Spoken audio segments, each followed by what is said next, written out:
πέντε κι άλλο ένα στον κατάλογο. Το πανηγυρίζω με τον τρόπο τον ανάλογο. Δίνω στην υγειά σου και στα κόκκινα σου χρώματα. Για όλο το λιμάνι και τα πιο λαϊκά τα στρώματα. Κόκκινα τα χείλη της όπως η φανέλα μου. Ολυμπιακός θέλω να είναι και η κοπέλα μου. Να επικοινωνούμε και οι δυο σε άλλο επίπεδο. Και τις Κυριακές να πηγαίνουμε στο γήπεδο. Να φωνάζει φίλος και να ξέρει τα συνθήματα. Να είναι τρυφερή με ερυθρόλευκα αισθήματα. Να με ξεσηκώνει με κολβάκια και με μπρίο. Όπως το λιμάνι 6 χρόνια κάνω ζύο. Δεν με νοιάζουν ζώδια, ούτε οροσκόπια. Ούτε αν είναι ξένοι, ούτε αν είναι ντόπια. Δεν με νοιάζει αν είναι Λεονδίδημος ή Ταύρος. Το μόνο που με νοιάζει και που θέλω να είναι γάβρος. Είναι Ολυμπιακός, κάνε μου κυτάρι. Να είμαστε αγάπη μου το τέλειο ζευγάρι. Μη μου γίνεις βαζελός, ούτε καλουμάκι. Έλα στο πρωταθλητή, στο Καραϊσκάκι.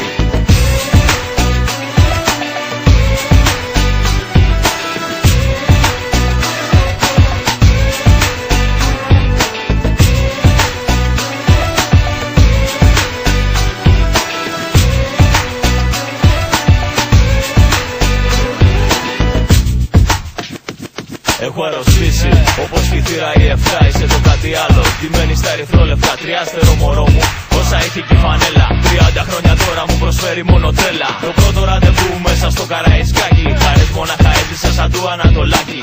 Κάτω στο λιμάνι γεμάτο προσφυγιά. Σε γνώρισα καρδιά μου και έχω πάθει τη ζημιά. Γάβρος μια ζωή, είμαστε αληθινοί. Για τους νεκρούς μας εξενός, σεβασμός και τιμή. Θρύλε μου τρελαίνομαι, σου λέω με μανία. Η αγάπη μου για σένα είναι του ρήπο η μαγεία. Σαν έφηβο σε κέρδισα και φλέγεται η καρδιά μου. Δαφνός στεφανωμένος, στην κούπα είδα μπροστά μου. Κύπελα και κούπες όσα παίρνω κι άλλα